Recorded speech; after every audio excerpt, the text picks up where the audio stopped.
Hi, we're going to do this nail today, the Violet Racing Stripe nail. It's a much simpler nail than I'm usually doing, but it's still sparkly and nice. So hopefully it'll just have a shorter tutorial for once. And I might have a couple color variations on this. I might do just a couple separate, smaller, quick tutorials on them. We'll see. Okay, look at this. There's only 3 polishes sitting out. Ugh, what are we going to do? So I'm starting out with the base is the Dvok DS69. And this is just one of their syrup gels. I can't remember which collection it's from. I just bought them individually. It might be winter. I can't remember. I got a couple of the lavendery purple ones. This is the darkest one. As much as I love my sparkly cat eyes with all kinds of colors, I also really like sort of cloudy, smoky toned, subdued colors. So we're just doing 2 coats of our base deep lavender. And really on the second coat, you can concentrate more on the bottom half of the nail. That's why I'm kind of using my ombre brush to blend it up. But you could all just go ahead and do 2 full coats too. It doesn't matter. Okay, time for our cat eye. This is Born Pretty's MY268, the Indigo Eggplant Cat Eye. I love this cat eye color. It's such a nice, ethereal, ghostly, purpley blue, I guess you'd say. It just does such a nice, I turn to this more and more for a nice little cat eye effect. You can see I'm just doing it a full coat on the nail, and I'm going to activate it to get sort of color activated in the belly of the nail, that good center part. That's what's going to give us a little bit of that depth to the nail. And that's what I have, and I'm just going to do a full cure on that. Next up is our sparkling icing on the cake for the nail. It's a Dvok from their White Night collection, the DM25.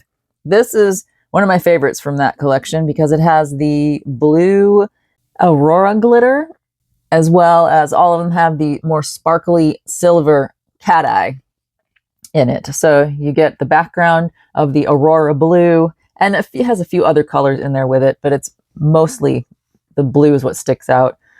And I've found it very difficult to match the effect that this particular collection has. It just has such a nice night sky twinkle to it. That bristle that won't behave on the brush is quite annoying, though. I'll say that. So I'm just going to blend this out at the bottom edge, just so we have that nice ombre, sparkly sky effect fading into the base of the nail. And then I'm just going to activate the silver particles a little bit. You can just kind of play with this to see what you like. I kind of like it so that a lot of the silver particles aren't actually activated. I want more of the aurora glitter to show through on this. So, you know, do what you will. And if you want to be a little extra, and who doesn't, you can always go in with something like this. This is Adore Professional. It's a Polish brand that Mart USA carries. And this is just an aurora base. This is the 08. It is the blue aurora. So basically it's what the Dvok has in it as its glitter color without any extra cat eye stuff in it. So if you want to beef up that aurora effect, you can always do something like this as well. Okay, one last little step before we get on to our racing stripe. I sometimes like to go back in and do a small re-ombre of the bottom. And especially like on this particular nail, that bottom line of my cat eye is a little harsh. I usually like to sort of use the magnet to make it sort of fade into the bottom.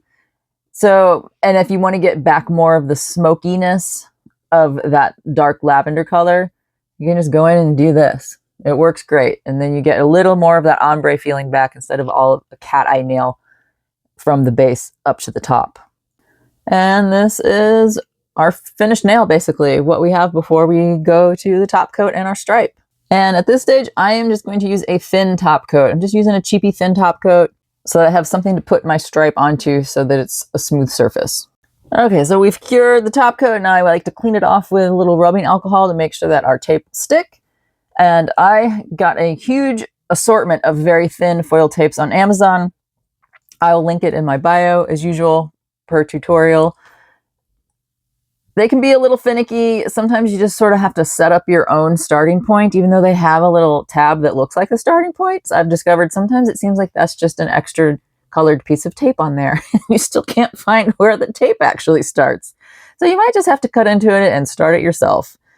And I've noticed, sometimes it has a little flaky edge that's all a stringer that's starting to come off. So sometimes you have to find a good spot in the spool when you are unwinding it to find a nice clean area. I think it probably just depends on the batch that you get.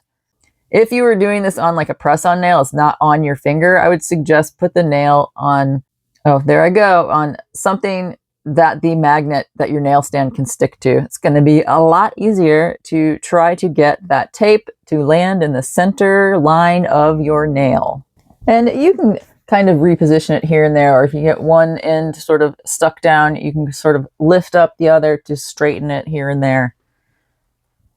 And then once you're happy with the placement, you just trim it off at the top, and I would recommend you trim it a little short of the nail, because sort of like chrome, that edge of that foil tape is going to be the first thing that lifts on your nail.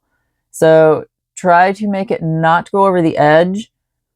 Burnish it down really well, because that's how you're going to get the shiniest, smoothest looking little racing stripe anyway. And do the same on the bottom, because you kind of want to encapsulate this with the top coat. That will keep it from peeling up the longest amount of time. If you have a sharper pointed nail, you can always trim the stripe to be a sharp point too. Okay, we're done. It's time for top coat. On this nail, I like to use a much thicker top coat to get as much coverage over that stripe as possible. And I'm going to pay special attention to the very tip and the very bottom to make sure I have top coat around the edges of that foil strip of tape. And I'm using the Kokoist Jelly Top, a newer top coat of theirs that is very thick, kind of meant for encapsulating 3D stuff, and works great to get a thicker top coat over this stripe. And Mart USA carries Kokoist products, which is great. You can go on there and get it, and then get some other interesting stuff too. And because this is thicker, I do like to hold it upside down to sort of help it swoop around and level out, and use gravity to our advantage. And there we have it. It's our violet racing stripe nail.